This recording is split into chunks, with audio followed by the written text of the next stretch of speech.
전일 빌딩에 남아있을지 모를 헬기 탄환 발굴 작업이 지연되고 있습니다. 보존 방안 마련 때문인데 5.18 진실규명 작업이 더뎌지고 있습니다. 한반도의 사드 배치가 본격 시작된 가운데 중국의 보복 조치가 산업계 전반으로 확산되는 것 아니냐는 우려가 커지고 있습니다.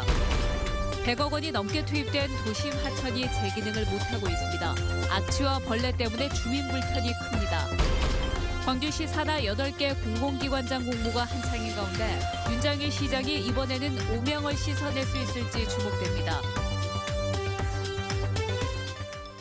여러분 안녕하십니까? 전일 빌딩에 대한 헬기 기총소사 의혹. 천장 안에 남아있을지도 모를 탄환을 찾는다면 의혹은 부인할 수 없는 진실로 바뀔 겁니다. 하지만 전일 빌딩 원형 훼손 우려 속에서 총탄 발굴을 위해 천장을 뜯어내지도 못하고 있어 진실 규명을 위한 시간이 지연되고 있습니다. 김인정 기자입니다.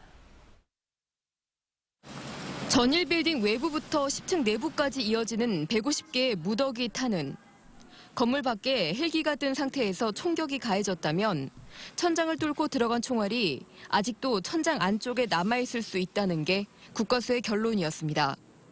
만약 천장 안에서 실제로 총탄이 발견이 된다면 헬기 기총소사의 진실을 가릴 가장 확실한 증거물이 될 수 있습니다.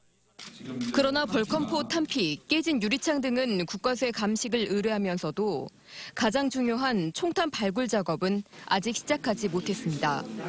혹시라도 이게 굉장히 역사적 현장이고 가치 있는 공간인데 조금이라도 총탄 조사하면서 훼손될까 봐 이게 좀 많이 걱정하고 있습니다. 이런 부분 우려를 불식시키기 위해서 지금 많은 전문가분들 모시고 자문을 구하고 있는 그런 상황입니다. 국과수는 총탄 발굴을 위해서는 천장을 완전히 뜯어내는 게 최선이라고 판단하고 있습니다.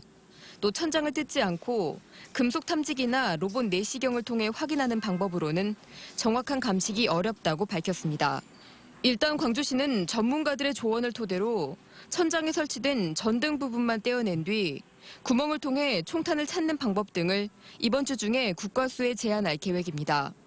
37년 만에 진실을 밝힐 순간이 다가왔지만 보존과 발굴이라는 양립하기 어려운 난제에 진실규명의 시간이 더뎌지고 있습니다. MBC 뉴스 김인정입니다. 5.18 민주화운동 최후 항전지인 옛 전남도청 보존 방안을 묻는 시민 여론조사가 진행됩니다. 옛 전남도청 보존을 위한 범시도민 대책위원회는 아시아 문화전당 리모델링 과정에서 원형 훼손 논란에 휩싸인 옛 도청 보존안을 만든 뒤 이달 말까지 여론조사를 통해 시민들의 의견을 수렴하기로 했습니다.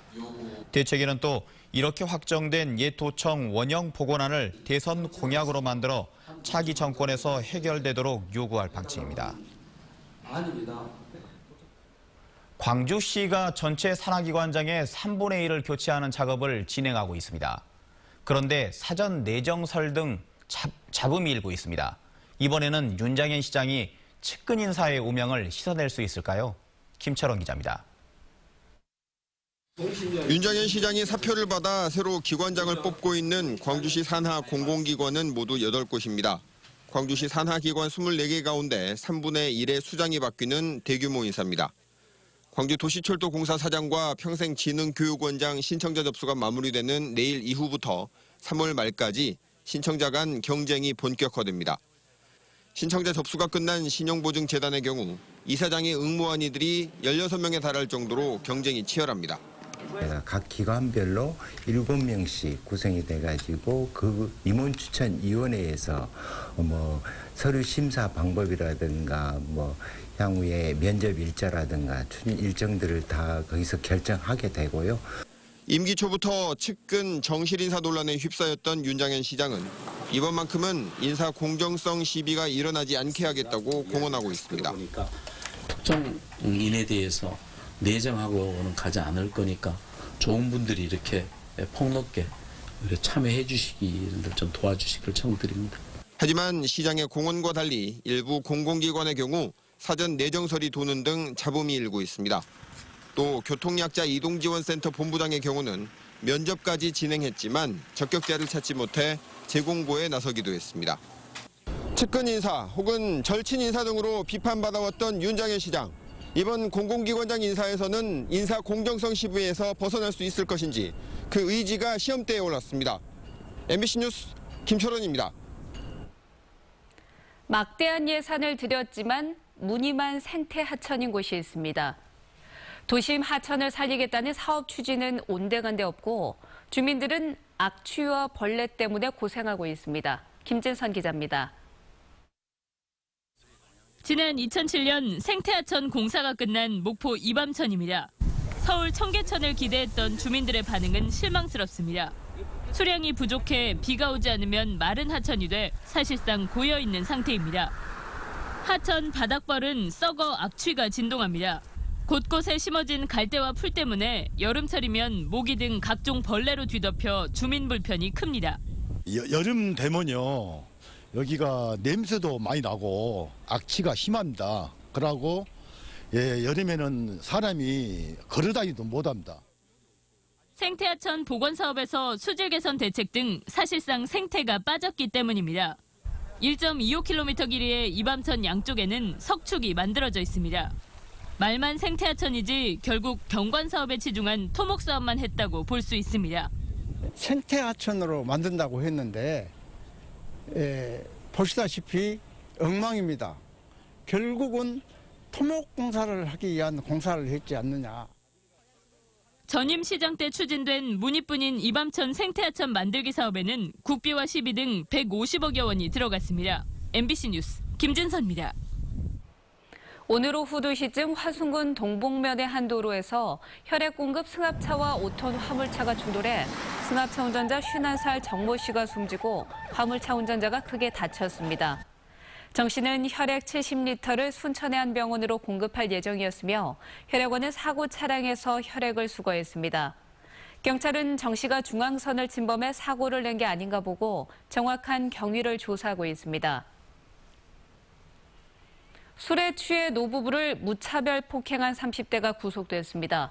광주 서부경찰서는 지난달 25일 광주 쌍촌동의 한 주택가에서 76살 박모 씨 부부를 주먹으로 마구 때려 갈비뼈를 부러뜨리는 등 상해를 입힌 혐의로 30살 강모 씨를 구속했습니다. 강 씨는 만취 상태에서 도와달라는 자신의 요구를 박 씨가 거절하자 폭력을 휘두른 것으로 드러났습니다. 중국의 경제 보복 조치가 노골적으로 진행되면서 관광에 이어 석유화학과 철강업계가 긴장하고 있습니다. 전체 수출 시장에서 중국이 차지하는 비중이 적지 않아 불똥이 튀지 않을까 우려하고 있습니다. 김종태 기자입니다. 지난해 이후 철강업계는 제품 가격 상승과 중국 내 철강업체들의 구조조정으로 실적 회복에 대한 기대감을 높였습니다. 포스코 광양제철소도 양호한 매출 성적을 기록하는 등 긍정적인 지표가 이어졌습니다. 하지만 최근 정부의 사드 배치 방침에 반발해 중국 측이 여행과 유통업계를 중심으로 보복 조치를 취하면서 철강업체도 바짝 긴장하는 분위기입니다. 중국이 국내 철강 제품에 대한 반덤핑 제소 등 수입 규제를 강화할 경우 피해가 커질 수 있다는 것입니다.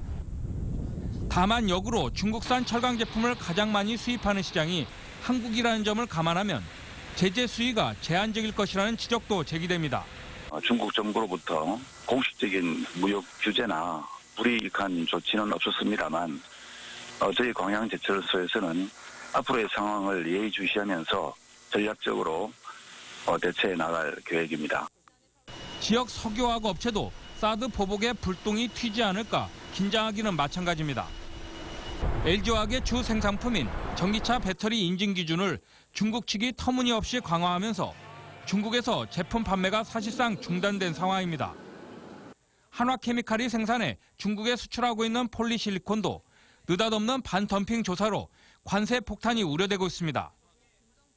지역 철강업계나 석유화학업체 모두 아직 중국 정부로부터 구체적이고 직접적인 경제적 보복 조치까지는 받지 않고 있습니다. 하지만 한중 갈등이 장기화될 경우 큰 폭의 무역 제재가 현실화될 수 있어 지역 관련 업계마다 긴장감이 커지고 있습니다. MBC 뉴스 김종태입니다.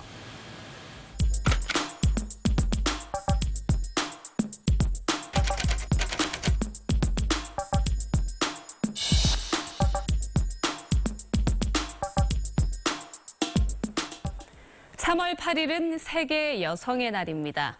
여성의 지위 향상을 위해서 지난 1975년 유엔이 정한 날인데요. 40여 년이 흐른 지금 여성들의 지위는 나아졌을까요?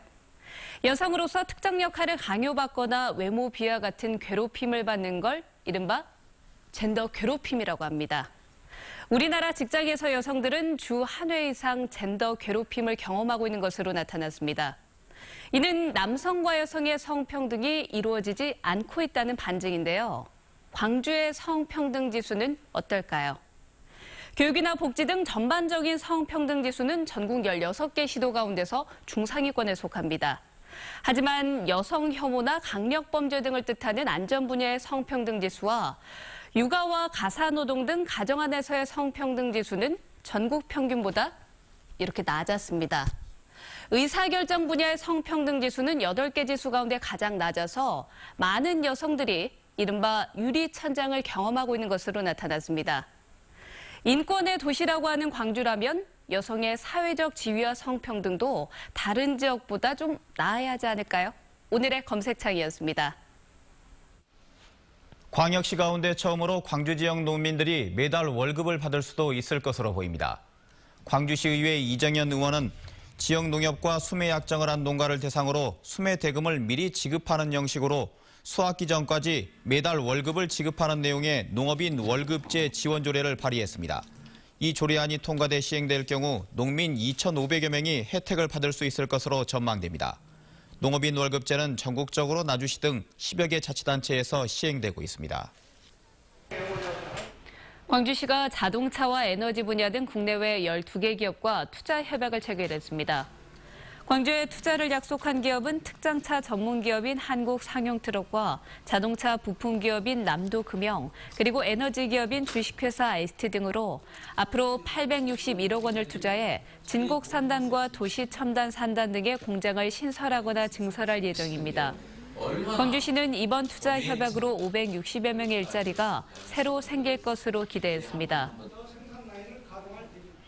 이병환 전 대통령 비서실장과 김승남 전 국회의원, 김영림, 김보현 광주시의회 의원 등 57명이 이들은 안희정 충남지사에 대한 지지를 선언했습니다. 광주시의회에서 열린 기자회견에서 단순한 정권교체의 의미를 넘어 통합과 협치의 리더십으로 국민 통합을 이뤄낼 적임자는 안희정 지사라고 확신한다며 지지 선언의 배경을 밝혔습니다.